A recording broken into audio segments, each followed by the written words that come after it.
coming to you from the Lydia Media Studios in the heart of Lewiston, Auburn. It's Lydia's Lunch Bunch. LA's afternoon morning show with Mark, Sarah, and Pam. We're covering news and events in the greater LA area and talking to the people making a difference in our community. Feel free to share your comments, questions, or suggestions via email at podcast@lydiamediallc.com. And today's show is brought to you by DeBlois Electric, building lasting relationships since 1967. From home to business, DeBlois Electric offers repairs, upgrades, standby generators, EV chargers, and heat pumps. No job is too big or too small for their fully trained, licensed technicians. Visit DeBloisElectric.com. Also brought to you by Rupert's Beverage and Redemption. When it comes to beer, wine, and spirits, don't botch it, squatch it. At 4 locations in Lewiston, Auburn, and Oxford. Learn more at rupersbeverage.com. And remember, the party starts at Ruper's. And as luck would have it, we are joined in studio by the service manager for DeBlois Electric, Nick Tifft. How are you? Very good. Good morning. Good morning. And thank you for the opportunity. Appreciate it. Absolutely. Nick is also the president of BNI Androscoggin Network Builders. He's a big deal. He is a big deal. This is a positivity pickle. In the world of podcast guests, he's a good get. Yes. Yeah. So we're going to talk to Nick all about DeBlois and BNI and a whole lot more coming up here in just a bit. But before we get there, let's take a look at some headlines for Thursday, September 4th. The Sun Journal reports that the redevelopment of the former Lake Street School in Auburn could include condominiums instead of a daycare. Neighbors opposed the daycare plan due to noise and traffic concerns.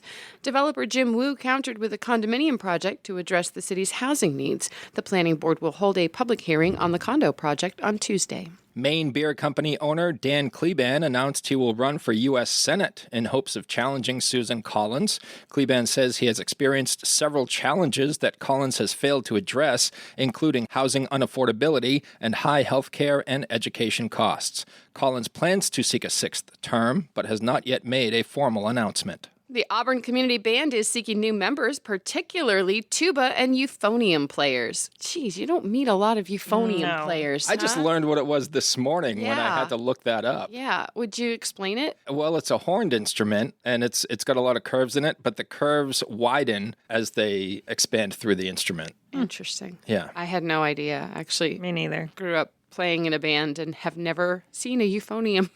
Yeah. The band's next open membership period is September 10th through the 17th, and their free holiday concert is scheduled for December 17th at Edward Little High School. Learn more at auburncommunityband.com. And the LA Community Little Theater is accepting donated items for its first ever really big yard sale. Drop-off is on Saturday from 11 a.m. to 1 p.m. at the theater, located at 30 Academy Street in Auburn. The yard sale will take place next Saturday, September 13th. For a list of accepted items, visit laclt.com. You want to talk about the weather, Pam? Sure. Rain or shine, it's all okay. Grab your uke and start the day. You don't need perfect skies above. Hey, just a song and a little love. Plenty of sunshine today. We'll have a high of 77 and a low of 56. Early morning showers give way to cloudy skies tomorrow. High 76 and a low of 61. Partly sunny on Saturday with rain starting in the late afternoon. High of an 82 and low of 65. In sports, things went from bad to worse for the Red Sox yesterday. The Sox announced that rookie superstar Roman Anthony will miss 4 to 6 weeks with an oblique strain, then got pummeled by the Cleveland Guardians 8-1. Boston is off today and will visit the Arizona Diamondbacks tomorrow night. It was a good day for the Bates Bobcats. Volleyball beat USM 3-0. Men's soccer beat St. Joseph's College 3-0. And women's soccer edged Husson College 2-1. Central Maine Community College men's soccer opened its season on the road against Bridgeton Academy. Matthew Greco scored for CM in a 1-1 tie. And the NFL season kicks off tonight with Dallas visiting Philadelphia, and the Patriots open their season at home against the Las Vegas Raiders on Sunday afternoon. That is your news, weather, and sports. And right now it's time for the podcast segment that is Sweeping the Twin Cities. It's time for famous people birthdays. They're famous. It's their birthdays. It's famous people birthdays. It's famous people birthdays. Let's take a look at FPBs for September the 4th, shall we? All right. Okay, we're going to start off with Whitney Cummings. Whitney. Whitney, who is 43 years old today. She's a stand-up comic and an actress and a producer and a podcaster and a director and all kinds of other stuff. Wow. She created the sitcom Two Broke Girls. That's a funny show. Yeah. Show. She also directed the comedy film The Female Brain, which came out in 2017, and she had her own sitcom called Whitney. Whitney. Beyonce is 44 years old today. Queen Bee. Queen Bee. Yeah, I don't know much about Beyonce. I know she recently, well, I'm all right with that, though. I'm comfortable with it. I know she went country recently. That made some headlines, right? Yeah. Well, she's from Texas. Okay. So I think she probably was always country. She just maybe went a different direction for a long time. I actually really enjoyed Cowboy Carter. That was the country album she released. There were a lot of really good songs on it. I've heard that. I think I've only heard one. It was really good. Beyonce won 30 MTV Video Music Awards. She's won 32 NAACP Image Awards and is the first woman to headline an all-stadium tour. Ione Skye, 55 years old today. If you're wondering who she is and you saw the movie Say Anything, she's the lady in the bedroom where John Cusack is out holding a boombox above his head trying to serenade her with Peter Gabriel's In Your Eyes. Such a good song. Comedian Damon Wayans, 65 years old today. There's so many of them. Which one is he? Right? The other They're one. also gosh darn talented. Right. He was on In Living Color from 1990 to 92 and had his own animated series called Waynehead from 96 to 97 and has been in some movies like Mo Money, The Last Boy Scout, Major Payne, and Bulletproof, and starred in the sitcom My Wife and Kids. Okay, I know which one he is. Yeah. And he also starred as Roger Murtaugh in the Fox television series Lethal Weapon. I bet he was very good at that. I bet he was too old for that. Actor Lawrence Hilton Jacobs, 72 years old today. You're way too young, Nick, to know who he is. But back in the day, when dinosaurs roamed the earth, there was a sitcom called Welcome Back, Kotter, Heard of it. which ran from 75 to 79. And Lawrence played a character called Freddie Boom Boom Washington. Freddie Boom Boom. Yeah, he was the man. And rounding out FPBs for September the 4th is legendary rock drummer Martin Chambers of The Pretenders, who is 74 years old today. All right. Got to see him in concert a couple times. Phenomenal band. There you go. Those are your FPBs. And now it's time for some OTDs. It happened on this day. It happened on this day. It happened on this day. Amazing. Take that, Beyonce. Yeah. On this day, 19 years ago in 2006, crocodile hunter beloved Steve Irwin died after his chest was pierced by a stingray's barb. He would not want us to be mad at the stingray, you guys.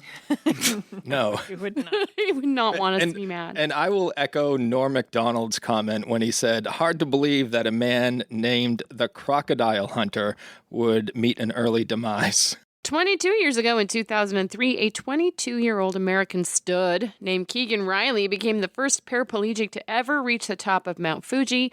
Riley is paralyzed from the waist down and used a hand-powered quadricycle to make the ascent. That's crazy. Kind of crazy, yeah. 23 years ago in 2002, Kay Clarkson became the first American Idol. 23 years ago. No, it's kind of wild, huh? Yeah. Little Miss Independent over there.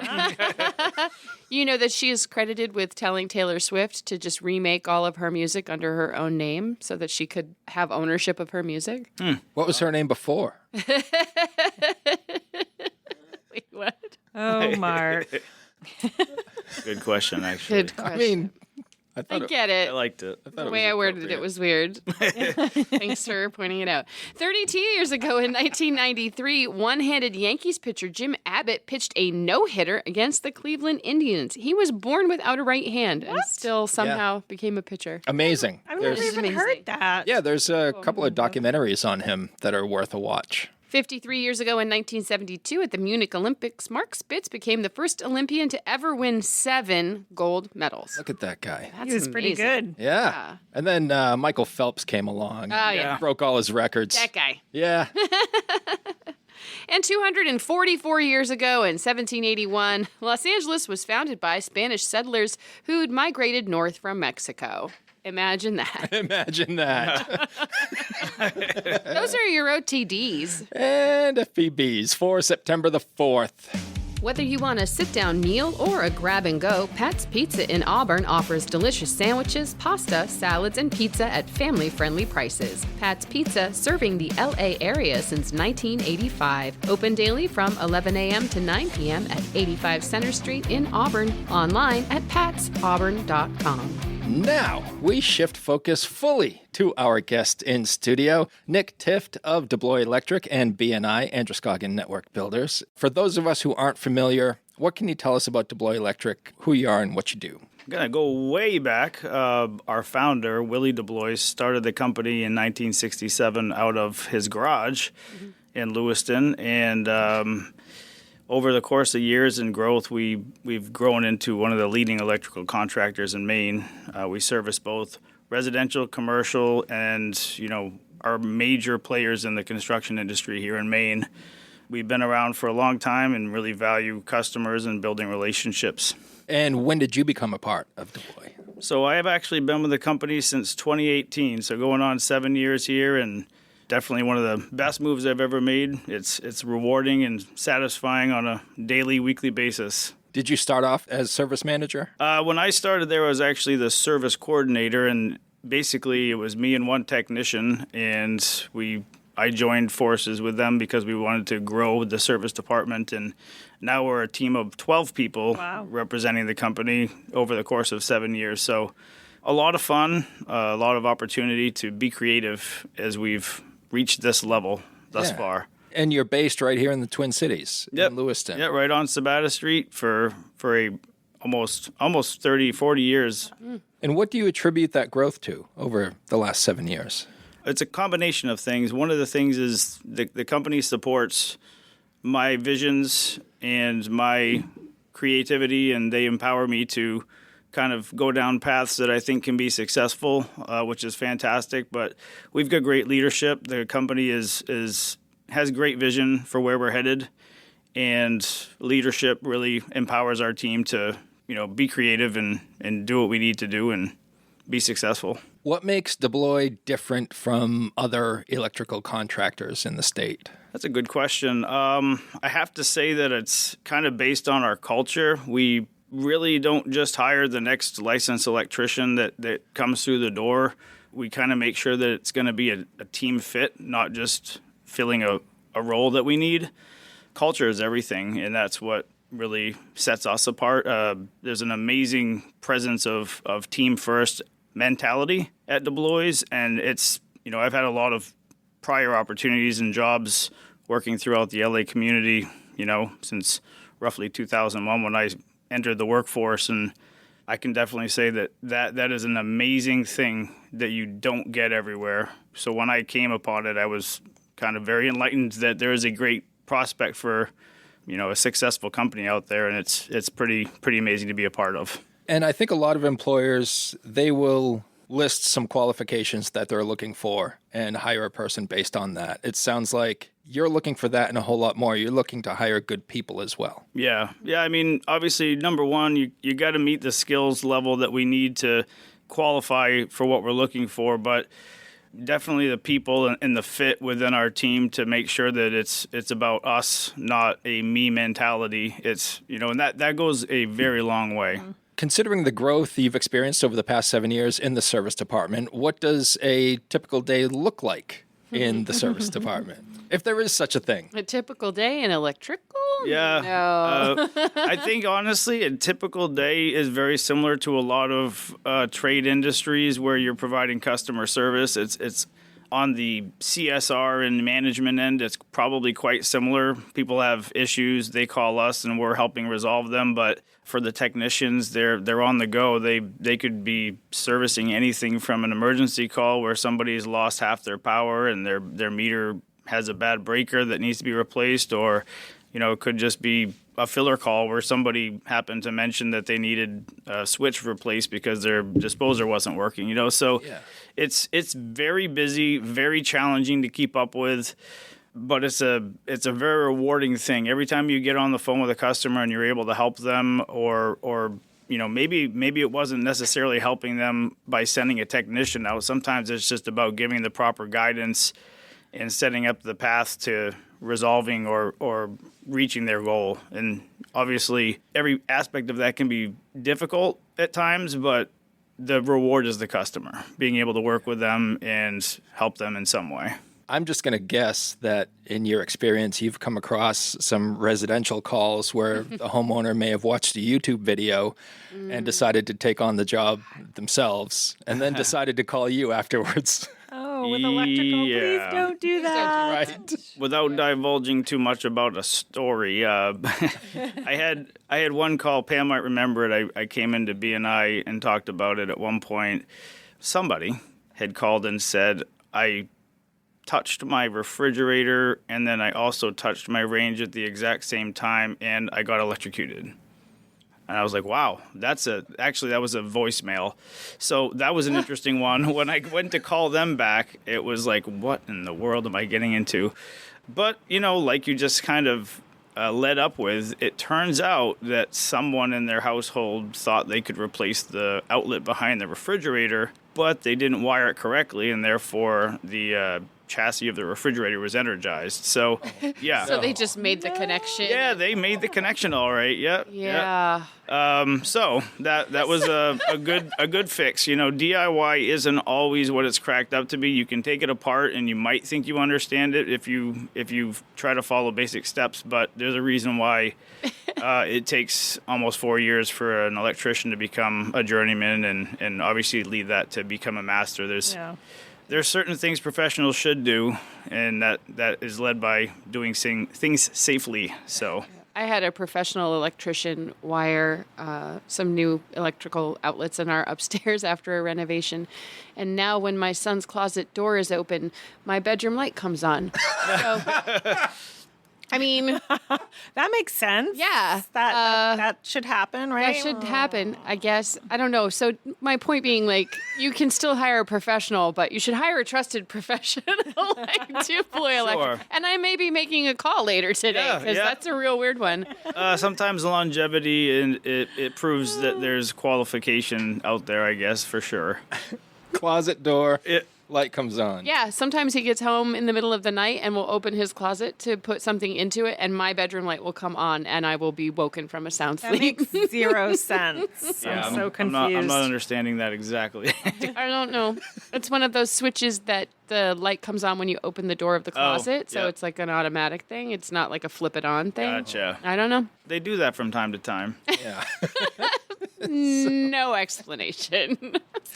So, Nick, aside from those interesting DIY projects, how do the needs of residential and commercial clients differ? Yeah, that's fun too. It's the difference of residential customers and commercial.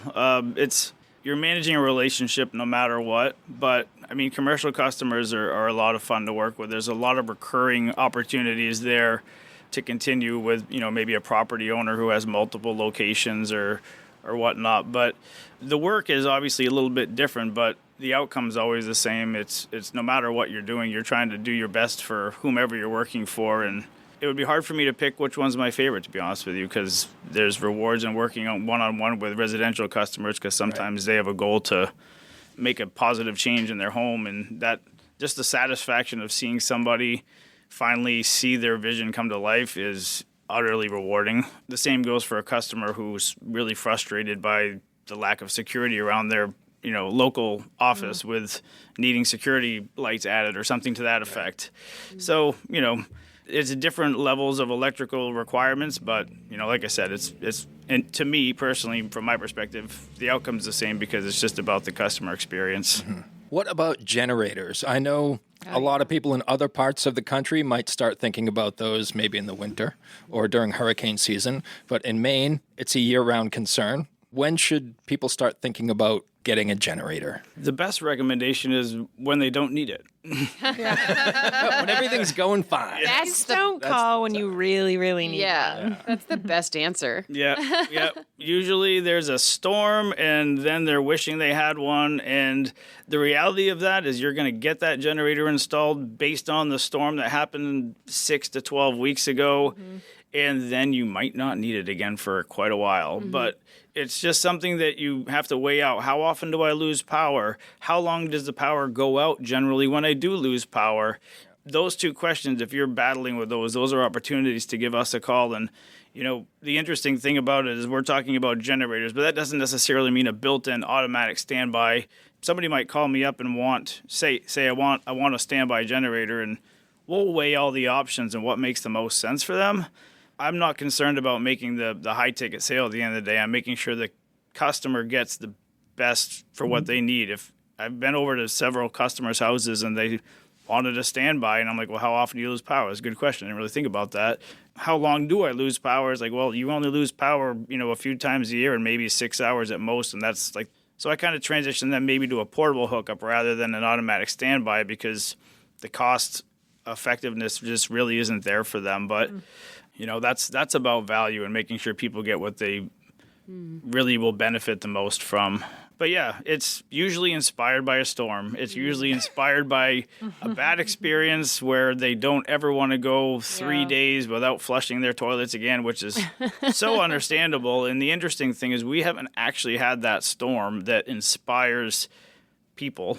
For almost a year now. So it's on wood. Yeah. I mean, it's gonna make the swing back around, but you can typically see the desire increase or decrease based on how many storms we've had. And right now the industry wide, for whatever reason, maybe it's the tariffs or maybe it's the market uncertainty. It's a lot of factors, but the number one thing that inspires everybody is the storm, and it hasn't really happened in a while. So it's bound to rear its ugly head soon enough, I'm sure. It's coming. We just had the Red Cross in on Monday, and we were just talking about that. And last December we had 2 really destructive storms, and I'm sure.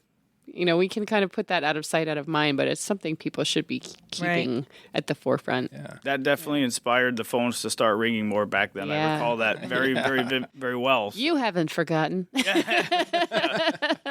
And I like how we mentioned we haven't had that storm in a while, and here in Maine it's like a year. A year. Yeah. A year removed. A year removed. Yeah. Not even, really. Yeah, exactly. It's coming. That's right. As a homeowner, Nick, I'm curious. I don't have a standby generator, but if I wanted one, what are we looking at for cost here? For a standby generator, you're looking at roughly between $10,000 and $12,000. That is dependent on what you have for fuel sources, because that can increase, between $1,200 to $5,000 on top of the generator if you don't have the fuel for it, which is natural gas or propane. So, that's why you got to really weigh this so much. You get on site at somebody's house and they want to have a generator installed and they don't even have the fuel yet. So it's like, okay, are you really looking to get into a $17,000 project? Or would you be happy for $3,200 to have a little bit more security than you have now, given you don't have a lot of outages? So it can be a big number, but it can range depending on needs from as little as, like you said, $3,200 to $17,000, depending on your best case scenario is when you get on site and somebody has 2 tanks sitting outside, or they have natural gas and they're looking to add it, and it's like, all right, well, this isn't going to be such a big hit, but. For the right person at the right time, it makes all the sense to them if it adds them the security they need. Yeah. I'm curious, too, what some of the biggest technological advancements in electrical work that you've seen in your 7 years. Yeah, just in 7 years, I think some of the stuff that really stands out to me is the developments in lighting more specifically than anything. Usually revolves around the fact that you have smart switches, you have LED lights, you have the ability. I mean, when I first started, we're still doing a lot of fluorescence as opposed to LED. Mm-hmm. So, they went from having LED fixtures, and now they have LED fixtures that you can adjust the wattage and the color temperature on. And I mean, they've made things very user friendly, and that's really one of the fun things that we do as electricians, because you can go into a space that's got those old fluorescent fixtures when there's only one bulb out of 3 or 4 working, and you can barely see. And then you go in there and you add some real nice LED lights, and it livens the space up so dramatically. And I guess that's what I was talking about earlier, when it's just like that wow factor when somebody actually sees the final result. And talking LED for a second, if you're talking about a commercial space, there's a lot of opportunities through Efficiency Maine to actually upgrade lighting and get some incentives back from the state. So that's helpful too when you go into the bank and you look up and it's like, oh wow, that's kind of what Nick was talking about. Usually they can qualify for an incentive to help offset the cost of that upgrade. Yeah. Do LED lights really last as long as they claim to? Sometimes. Depending on the brand. Yeah, I mean, there's usually one or you'll change like 10 and you might have a dud here and there. Yeah. But you also don't know what that thing experienced between manufacturer to delivery. We'll change some lights and occasionally have a dud LED fixture or it fails within a few months. But the amazing thing is that they give typically about a 5-year warranty on these things. So as a rule, it's pretty easy to get that covered and take care of the customer. So we replaced our kitchen lights in a renovation done by a real electrician. And they did last. The fixtures were it was 10 years. They were like recessed lighting, and they lasted 10 years. I just had to change them last year, and it will be 12 years this spring. So. That's a great point. I mean, think about all the times people used to change bulbs in the past, and now that's just another one of those things that is by the wayside. Yeah, haven't had to in a very long time. Yeah. Yeah, I don't think I have a light bulb in my house. Yeah. It's all LED now. Yep. It's wonderful. And some of the wattage and temperature controls you were mentioning earlier, a lot of that can be done from your phone now too, which is amazing. Yep, that's another one. The smart home technology or just like the Alexa stuff that came along, and you can put a smart plug in and tell so-and-so to turn your light switch on. Not to favor any company there, right?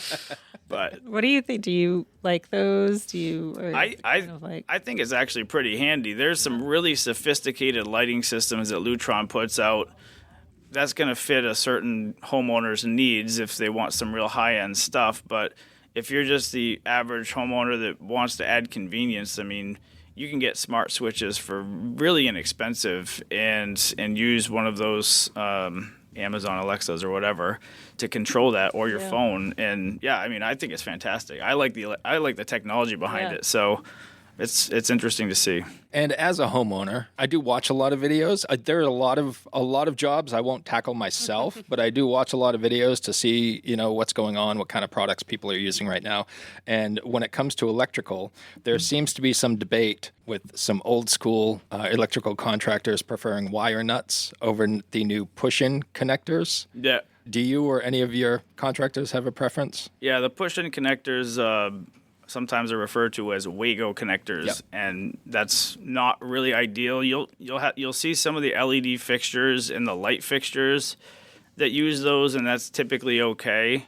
But when people use those in the wall, just the connectors, it's not ideal. It doesn't give you as firm and as solid as a connection, and that can only lead to problems down the line. I reflect on a job that we did, and somebody prior to us there had used some of those push-in connectors as opposed to wire nuts on some work, and we found problem after problem, and it was like, well, and I asked the technician, what's causing it? And they filled me in that a prior electrician had used those, and it was, it's like, no wonder why we're having all these issues. Wow. Yeah. Like bedroom lights coming on when closet doors open. Yeah, that could be it. Exactly. One of them. Yeah. I love having contractors in here as well because... so many questions. Yes. When we had Mike Curran in here from UPI, I was curious about what kind of plumbing he had in his home, and what kind of connections he used, because I made the mistake of mentioning shark bite connectors to Mike, and he almost came across it. But I'm curious, what type of lighting do you have in your home? Do you have LED lights throughout your house as well? Well, I'm in favor of anytime you can utilize LED. I built a house back in 21, and of course I went right through it and did some fun stuff.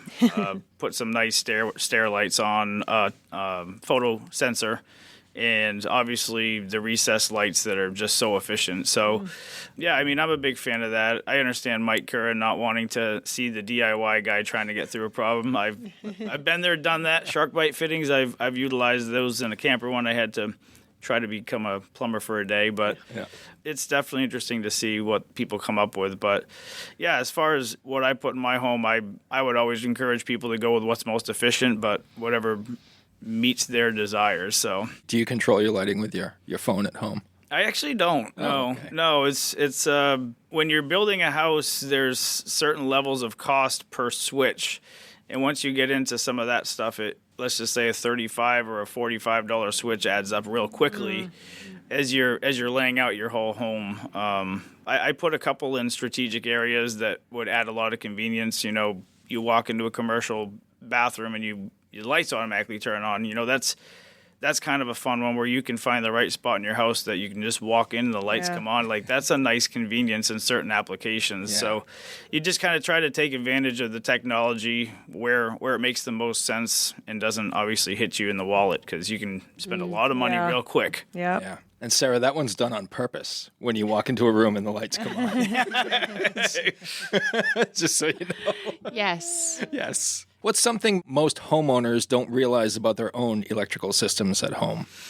I guess I would say the thing I run into the most is that they don't know there's a limitation to what they're capable of. You know, people want to do so many things, like add a hot tub, add several heat pumps.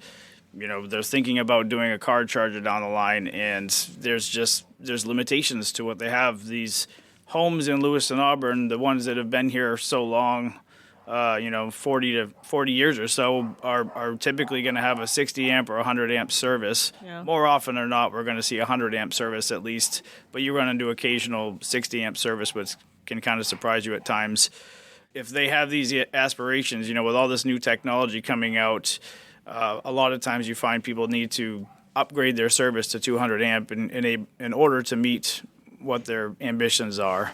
But yeah, I think that's the number one thing. And then, you know, not really understanding how it all works, you know, kind of running into people that try to do some DIY stuff. And, you know, if you don't really understand electrical concepts and theory, and you try to follow YouTube like you talked about, you know, people might think that they can take something apart and put something back together, but if you weren't paying attention and now you just have a ball of wires and you don't really understand where they go. Yeah. So that's not good. Yeah, it's funny. I think electrical is one of those things that people are like, well, I can just get more. Like, it just seems like an easy concept, or to think that way, you know, like, but it's that's not really the way it goes. Yeah.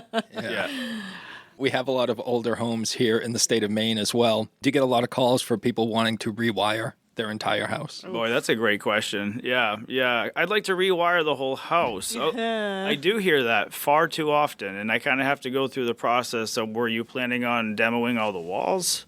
And they're like, well, no. Okay, so, you know, that's a great, for anyone listening, if you want to rewire a house, essentially, you're not going to, unless you're planning to demo everything and kind of start from scratch and get down to bare bones, we don't typically rewire a home, but there's a lot of things you can do to make your electrical system modernized and safer, which is something that we could discuss on a one-to-one level, obviously, because it kind of takes a walkthrough to see what you have, what you're dealing with, and what makes the most sense on a case-by-case basis. But, you know, just real quick to go into it, you know, if you have ungrounded outlets, which is basically just a two-prong outlet, you know, we can make that better by upgrading the breakers in the panel and replacing the devices that you plug your lights into and stuff like that. So there's a lot of things we can do, but rewiring a whole house is a great opportunity for us, but usually we'd like to see you doing a demo job inside that area. Yeah. Do you guys ever still encounter knob and tube? We do. Yeah. Wow. Yes. Yeah. It's not any electrician's favorite thing to work with, but you know, it's another thing we run into a lot, is specifically at the time of a home sale with like a realtor or something. They'll come in and do a home inspection, and that kind of becomes brought to light. So that's something that needs to be taken care of in order to qualify for the insurances that they're trying to use. And typically people need a little bit of education on that, because whatever's hidden and concealed inside the walls typically gets left. And then what we what we can see, all visual knob and tube is what gets kind of replaced and modernized. So typically you'll find that in the attics or in the basements, we end up cleaning that up and taking care of it for customers. So Is that a big project? it can be, depending on the building, depending on the house. Yeah, we've seen some that are very messy and others that weren't all that bad. So it kind of depends on the property. What's the best way for folks to get in touch with DeBlois Electric if they need service? There's two primary opportunities. One would be to go to DeBloisElectric.com and click on the link to our service department page. The other way is 207-783-6512. You can look us up online, and we've got a great service coordinator at the office that's ready to take your call and work through your needs, and then get service appointments scheduled. Great. Is there anything else about DeBlois Electric that you would like our listeners to know before we move on to our final segment? I would just say that it's an honor to serve the Lewis and Auburn community and their surrounding areas. We've been around for over 50 years at this point. It's based on quality service and building relationships, and I think that's the most important thing. It's always good to hear from customers and help them through their situation. It may not be something they're going to hire us for, but if we can help somebody in some way to figure out what the problem is that they're trying to get through, then there's a reward in that at the end of the day, knowing that somebody got what they needed, whether or not they hired us this time or sometime in the future. I guess that's the number one thing. Did you want to throw in a plug for BNI while you're here? I can't say no to that, I guess. Right? I mean, Pam's right there. Yeah. She'd call you out. Yeah, we've got a couple of BNI people here. So, I mean, if you're going to give me the platform, Pam and I are very fortunate to be a part of one of the two largest chapters here in Maine. There are, I think, 20 now chapters in Maine for BNI. It's a business networking group. It's kind of an exclusive thing. I'm not sure if Pam's talked much about BNI in the past on this, but you only get one electrician, you only get one plumber, you only get one builder. So that really gives people an opportunity to build strong relationships between one another and help see each other through to a success. But yeah, we have 54 members right now.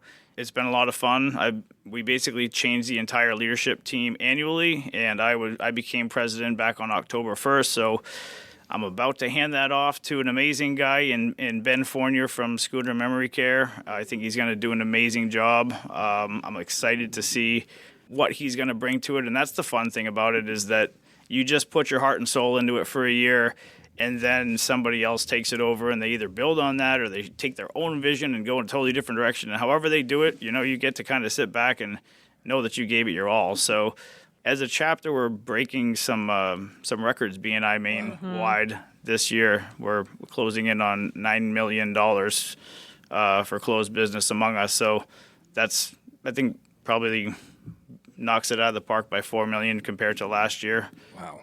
So We've done all right. yeah, we've done all right. It's a lot of good, committed people. Yep. They've done some good work under the Tifft administration. Yes.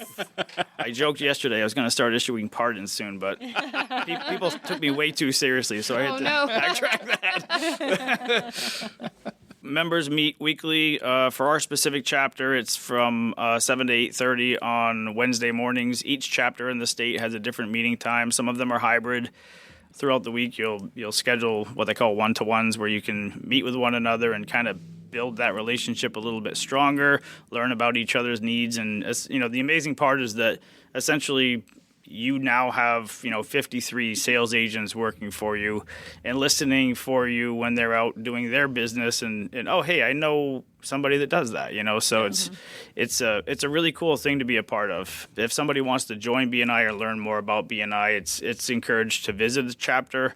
And like I said, there's at least 20 in the state of Maine, so definitely definitely some value there if somebody's trying to grow their business. Next year marks 30 years of Uncle Andy's Digest. What started as a beloved print publication has grown into Lydia Media, a full-service marketing partner helping local businesses thrive. From LA Metro Magazine and the Lydia's Lunch Bunch podcast to social media management, website design, and advertising across all platforms, we've got your marketing needs covered. If you're a business making a difference in our community, let's connect. Lydia Media is here to tell your story and help you grow. Lydia Media, in business, for business. Learn more at lydiamediallc.com. All right, Nick, we like to close out the show with a segment called 3 Random Questions, where we ask you questions that have nothing to do with DeBlois Electric or BNI. We're just trying to get to know you a little bit better as a member of our community. Sound good? I'm excited by this. Okay, good, good. I'll start, and I believe you perked up a little bit when we were reading the news when the sports and football season came around. You a Pats fan? Oh, yeah. So, Nick, if you could have the best seats in the house to any football game in history, what would it be and why? I think it would probably have to be 28-3 Atlanta Falcons game. Mm-hmm. That Super Bowl must have been amazing. Yeah. I was jumping up and down in my living room, so I can definitely imagine what it would have been like to be there. Literally the craziest game I've ever seen in my life. That was mine, too. Yeah. The game was insane. Yeah. If you could only watch one TV show for the rest of your life, what would it be? That's pretty easy for me because I'm kind of a Seinfeld guy. So if I could only watch something, I would just keep watching Seinfeld. And God, if they could have just given us one more season. But, I really respect the fact that you go out on top and you quit while you're ahead mindset that Jerry Seinfeld had. It makes a lot of sense. And there's something to be said about knowing when to end something. Mm-hmm. But yeah, Seinfeld, 100%. All right. All right, you ready? No one is ever ready for your questions. When you already prefaced one of your old questions, I'm kind of nervous. If your eyebrows left your face while you were sleeping and went on a crime spree and you read about it in the news the next day, what would you do? Wow. Would you own up to your eyebrows? Oh, yeah. I mean, you got to kind of know what the crime was, but... Bank robbery. No, that's pretty minor. Did anybody get shot or anything? No. Okay. Yeah, I think I would own up to it. Can eyebrows carry a gun? Right. I don't know. Yeah. I thought for sure we were going to go broccoli for arms or something. You can't have that question. You already heard that one. I know. I liked that one. This one's tough. I will own up to my eyebrows. You will? Yes. Will you do time for them? Follow-up question. Yeah. Okay. Sure. Definitely. What if you don't? Like, do you just lose your eyebrows? They just never come back. Well, I mean, that's trendy, actually. I was going to say, are those real? Are those real pictures? Are they? I'm wondering, too. I was like, is this AI where they're like making these photos? Look, because Miley and there's another girl, their eyebrows are shaved, their faces are sunken in. And I'm like, is this AI saying like this is nothing what's is real trending? anymore? Right.